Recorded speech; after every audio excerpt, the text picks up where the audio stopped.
बिस्मिल्लाहिर्रहमानिर्रहीम। मोहम्मद वाले मोहम्मद पर लाखों सलाम। अच्छा जी स्टूडेंट्स, यूनिवर्सिटी का टेस्ट बिल्कुल करीब ना 3 दिन बाद टेस्ट है कराची यूनिवर्सिटी का। फिर इंशाल्लाह टेस्ट होगा एनईडी का, फिर आईबी के भी एडमिशन आ जाएंगे, फेडरल यूनिवर्सिटी के भी एडमिशन है, जिन्हें यूनिवर्सिटी फॉर वुमेन्स के भी एडमिशन है।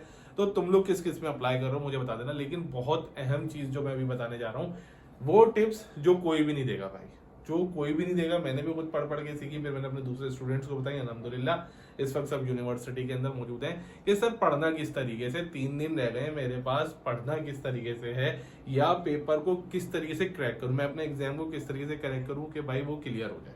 देखो सबसे मेन मुद्दा क्या है भाई, मुझे एग्जाम क्लियर करना है। अगर तुम एनईडी का टेस्ट दे रहे हो तब भी यही पैटर्न अपना लेना, किसी भी यूनिवर्सिटी का टेस्ट दे रहे हो गवर्नमेंट यूनिवर्सिटी का, तो भाई ये वाला तरीका अपना लेना।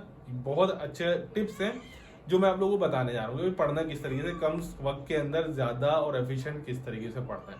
बच्चों को नहीं पता होता, बच्चे जाते हैं इधर उधर, सर मार होते हैं, कोई बताता नहीं। देखो मैंने शुरू से एक बात की है बेटा, पढ़ हार्ड वर्क करना है, ठीक है ना, हार्ड वर्क करो, लेकिन जब हार्ड वर्क के साथ स्मार्ट वर्क आ जाएगा ना तो सक्सेस मिलेगी, ठीक है ना। हार्ड वर्क सब करते हैं, लेकिन अगर उसके साथ स्मार्ट वर्क नहीं कर रहे तो सक्सेस नहीं मिलता भैया, ज्यादातर यही होता है।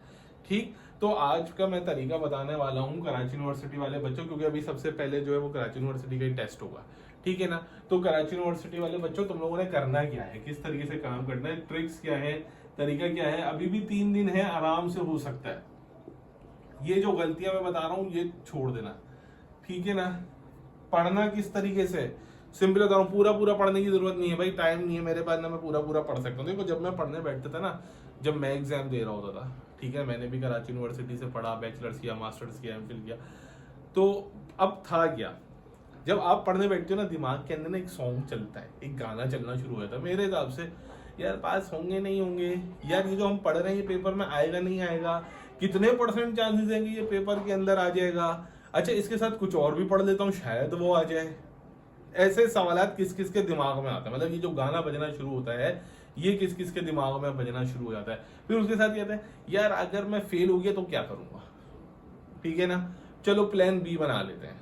ठीक, अब जो पढ़ने का टाइम था वो दिमाग के अंदर सारी ये खिचड़ी पकना शुरू हो गई कि ठीक है यार अब करना क्या है, पढ़ूं तो किस तरीके से पढ़ लूं, अच्छा ये छोड़ देता हूँ, ये टॉपिक बाद में कर लूंगा, ये इंपॉर्टेंट नहीं है।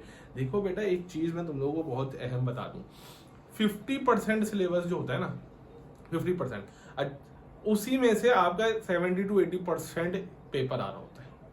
ठीक, अब बच्चे बोले सर 50% मतलब, देखो बेटा हमने क्या किया हुआ है कोचिंग्स में या कोई दूसरे भी लोग हैं, वो बच्चे होते हैं जी पूरा सिलेबस कर लो, फर्स्ट ईयर और सेकंड ईयर पढ़ लो। भाई इतना टाइम नहीं है यार, फर्स्ट ईयर सेकंड ईयर पढ़ लेंगे। अगर हम दोबारा से फर्स्ट ईयर सेकंड ईयर पढ़ लें तो हम आपको पैसे किस बात के दे रहे हैं भाई, मतलब फर्स्ट ईयर सेकंड ईयर पढ़ी तब पैसे दिए कोचिंग के अंदर, अब दोबारा फर्स्ट ईयर सेकंड ईयर पढ़ रहे हैं फिर पैसे दे रहे हैं, तो फायदा क्या हुआ मतलब अजीब बात नहीं है कि मतलब पहले पढ़ा तब भी पैसे दो, अब फिर पढ़ रहे हैं तब भी पैसे दे रहे हैं। मतलब जब पता है कि आना फर्स्ट ईयर और सेकंड ईयर से ही है तो सर हमें वो चीज बताएं जो मोस्ट इंपॉर्टेंट टॉपिक्स हैं। तो सबसे पहले बच्चों मोस्ट इंपॉर्टेंट टॉपिक्स आप लोगों ने करने हैं। ठीक, मतलब क्या है कि अगर मैं 50% में से पेपर आएगा आपका 70%, मतलब कि भाई 50% वो जो मोस्ट इंपॉर्टेंट टॉपिक्स होते हैं, ठीक है ना, मोस्ट इंपॉर्टेंट टॉपिक्स। बेटा किसी भी सब्जेक्ट के सबसे पहले मोस्ट इंपॉर्टेंट टॉपिक्स, वो कैसे पता चलता है सर, देखो किसी भी मतलब कराची यूनिवर्सिटी का अगर आप टेस्ट दे रहे हो तो उसके पास पेपर से उसका पैटर्न पता चलता है बेटा, ठीक है, पास पेपर से उसका पैटर्न पता करो। कहीं पर भी कोई भी चीज करने से पहले उसका पास पैटर्न देखा जाता है बच्चों। घोड़ों की दौड़ में मत लग जाओ भागे जाओ नहीं, स्मार्ट वर्किंग करो। मैंने अपने बच्चों को जो मेरे पास अल्हम्दुलिल्लाह इनरोल हैं, हम लोग टेस्ट दे रहे हैं, मैंने उनको वही टॉपिक्स बोले हैं कि भाई ये कर लो इंशाल्लाह है, क्योंकि पैटर्न को रीड किया, थोड़ा सा पैटर्न को एनालाइज कर लो, अभी भी वक्त है, 3 दिन है तुम लोगों के पास, थोड़ा सा पैटर्न को एनालाइज कर लो कि भाई कौन कौन से टॉपिक्स हैं, केमिस्ट्री देख लो, फिजिक्स देख लो, यार 2-3 पेपर उठा लो, 2-3 साल के पेपर उठा लो, पता चल जाएगा कि यार किस टॉपिक से सबसे ज्यादा पूछा गया है, उस टॉपिक को सबसे पहले कवर कर लो। ठीक, मकसद क्या है, पास होना। 60 ले लो, 70 ले लो, 80 ले लो, ये मकसद नहीं है, मकसद है क्या है, 50 मार्क्स लेना सर, मैं पास हो जाऊं। ठीक, तो टाइम कम है, तो भाई आपने पेपर पैटर्न समझने हैं। और सबसे ज्यादा चीज मोस्ट इंपोर्टेंट टॉपिक जो मोस्ट रिपीटेड हुए हैं, तुम्हें पता है कि सवाल यहां से आ रहे हैं, उनको पक्का कर लो। सबसे पहली चीज ये वाली करनी है, ठीक। तो इससे क्या होगा, अब जो तुम्हारे ऊपर बर्डन है इतने सारे सवालात का कि ओहो सर अभी ये भी टॉपिक करना है, ये भी टॉपिक करना है, वो सब रिड्यूस हो जाएगा और छन कर आ जाएगा कि बस यार ये टॉपिक करना है। ठीक है, मेरी पीछे वाली वीडियोस देख लो, मैंने केमिस्ट्री के टॉपिक्स आप लोगों को बताए हुए हैं, फिजिक्स के भी बता दिए, बहुत सारे टॉपिक्स मैंने आप लोगों को बताए हुए हैं, वो पकड़ लो, हो जाएगा इंशाल्लाह। पीडीएफ चाहिए तो पीडीएफ अवेलेबल है बेटा, मोस्ट इंपोर्टेंट टॉपिक्स की पीडीएफ अवेलेबल है। मैं और भी इंशाल्लाह मॉक टेस्ट ले रहा हूँ, वो भी कर लेंगे। ठीक, दूसरी चीज बेटा, दूसरी चीज मैं बताता हूँ क्या करो। देखो दूसरी चीज क्या होती है बेटा, कराची यूनिवर्सिटी का अगर टेस्ट दे रहे हो या फेडरल का, सबसे आसान सब्जेक्ट्स पहले देखे जाते हैं, सबसे आसान सब्जेक्ट्स। ठीक है, बच्चा कहाँ भाग रहा होता है, सर मैं फिजिक्स कर लूं, सर मैं केमिस्ट्री कर लूं, सर मैं ये कर लूं। ओ भाई किसके पास इतना टाइम है, फिजिक्स केमिस्ट्री के इंपॉर्टेंट देखो, वो सब्जेक्ट्स पकड़ो जो आपको मार्क्स दिलाएंगे बेटा, जीके और इंग्लिश। ठीक है, ये पकड़ लो, दिमाग भी नहीं लगेगा, सिर्फ रट्टा मारना है, दिमाग भी लगेगा। इंपॉर्टेंट टॉपिक बताए हुए मैंने जीके के और इंग्लिश के। ठीक, इतना टाइम नहीं था कि भाई मैं बोलूं बेटा सेंटेंस करेक्शन कर लो या साइनोनियम्स कर लो या एंटोनियम्स कर लो। पेपर पैटर्न देखा क्या आता है, ज्यादातर बच्चों को बोल दिया बेटा यही कर लो, इंशाल्लाह हो जाएगा। ठीक है ना, मेरा बच्चा स्मार्ट वर्क करेगा, हार्ड वर्क नहीं करेगा। और इंशाल्लाह अल्हम्दुलिल्लाह अल्हम्दुलिल्लाह पिछले 3 साल से हर डिपार्टमेंट के अंदर मेरे स्टूडेंट्स बैठे हुए हैं। इंशाल्लाह जब आप लोग यूनिवर्सिटी जाएंगे तो पता कीजिएगा, सही है। तो बेटा इंग्लिश के जीके के मोस्ट इंपोर्टेंट टॉपिक्स बताए हुए मैंने, भाई यहाँ से जीके करो। तो ये एक तरीका भैया है। तो आपके ये जो है ना बेटा, ये 2 सब्जेक्ट्स ये गेम चेंजर सब्जेक्ट्स है। ठीक है ना, यही है गेम चेंजर सब्जेक्ट। अगर इन्हीं को पूरा अच्छे से कर लोगे ना तो समझ लोगे भाई तुमने 35 to 40% टेस्ट क्रैक कर लिया। ठीक है, क्योंकि 20 सवाल इसमें से आएंगे, 20 इसमें से आएंगे। अगर इसमें से 17 भी ठीक करते हो तो तकरीबन 40% या 35% टेस्ट तुम क्रैक कर लोगे अपना। ठीक, फिर बाकी के बचेंगे 3 पेज सेक्शन, उसमें से बाकी कर लेना। अच्छा सर आप तो ये बता दिए, फिर आगे का क्या करूं? ठीक है बेटा, तरीका मैं बता रहा हूं, इस तरीके से कर लो, अभी भी 3 दिन हो जाएगा।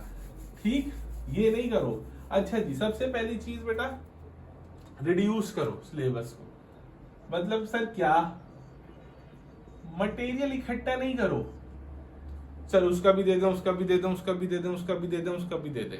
नहीं है भाई टाइम, एक का पकड़ लो, एक का सिलेबस किसी भी टीचर का पकड़ दो भाई, ये सिलेबस पकड़ जो है ना हम लोग इस वाले नोट से करेंगे बस। ये नहीं कि नोट्स इकट्ठे करते रहो, नोट्स इकट्ठे कर लो, इससे भी कर लो, उससे भी कर लो, उससे भी कर लो, नहीं टाइम नहीं है भाई इतना।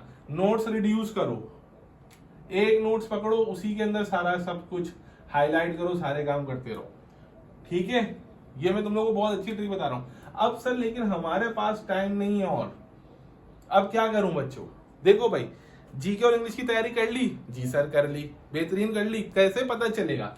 बेटा मॉक दो ना, मॉक टेस्ट बेहतरीन चीज है। मॉक टेस्ट नहीं हमारे पास होते हैं मॉक टेस्ट, आ जाओ, 100 रुपीज लेते हैं हम लोग एक मॉक टेस्ट के, कुछ भी नहीं है। 5,000 रुपए का फॉर्म भरते हो, उसके आगे तो ये कुछ भी नहीं है, कैरियर के आगे तो ये कुछ भी नहीं है। नहीं करना, ऑनलाइन बहुत सारी जो है ना वेबसाइट्स अवेलेबल है, वहां पर जाके ऑनलाइन परफॉर्म करते रहो। ठीक है ना, अपनी स्किल्स चेक करो कि जो मैंने तैयारी करी है जीके की, इंग्लिश की, क्या वो इस काबिल तैयारी हो गई है कि मैं पेपर के अंदर अटेम्प्ट कर सकूं? वो होगा बेटा मॉक टेस्ट। ठीक है ना, मॉक टेस्ट लाजमी देने हैं, ये कर लो।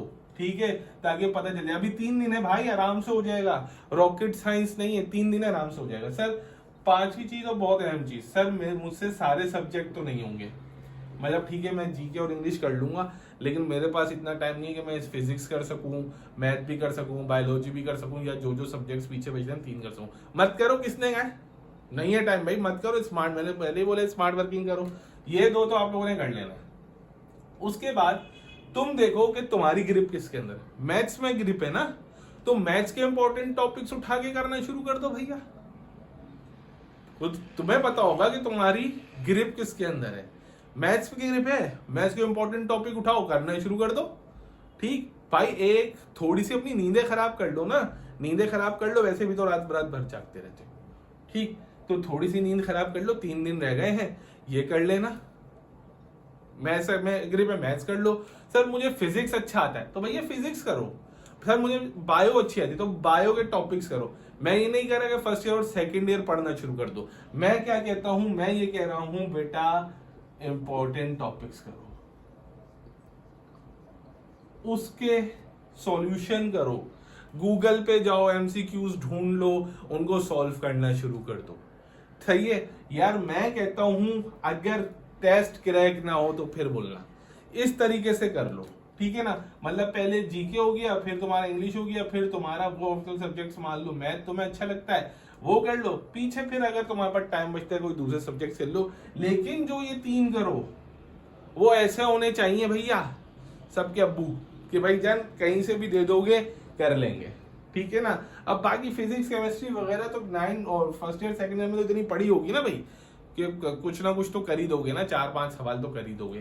तो भैया फोकस कर लो इन चीजों के ऊपर। सर बहुत अहम चीज, सर पेपर बच्चों का बहुत सारा, सर यूनिवर्सिटी का टेस्ट मुश्किल होता है आसान होता है?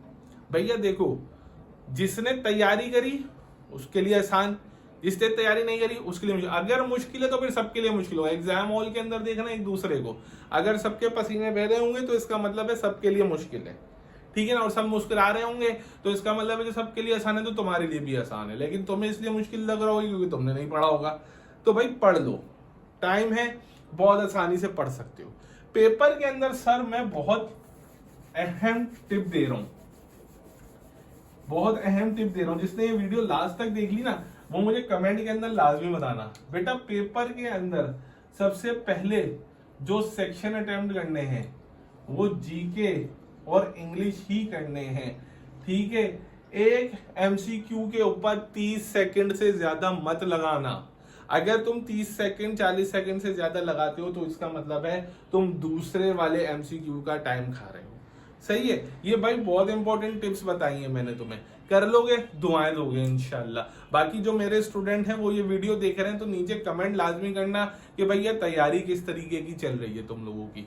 तैयारी बहुत बढ़िया चलनी चाहिए, बहुत अच्छी चलनी चाहिए। बहुत सारे मॉक टेस्ट लिए तुम लोगों के मैंने, ठीक है। तो नीचे बताना कि भाई तैयारी किस तरीके चल रही है। चलो भाई वीडियो लंबी हो रही है, मैं करता हूँ वीडियो का इख्तिताम क्योंकि टेस्ट की तैयारी करनी है। अल्लाह हाफिज।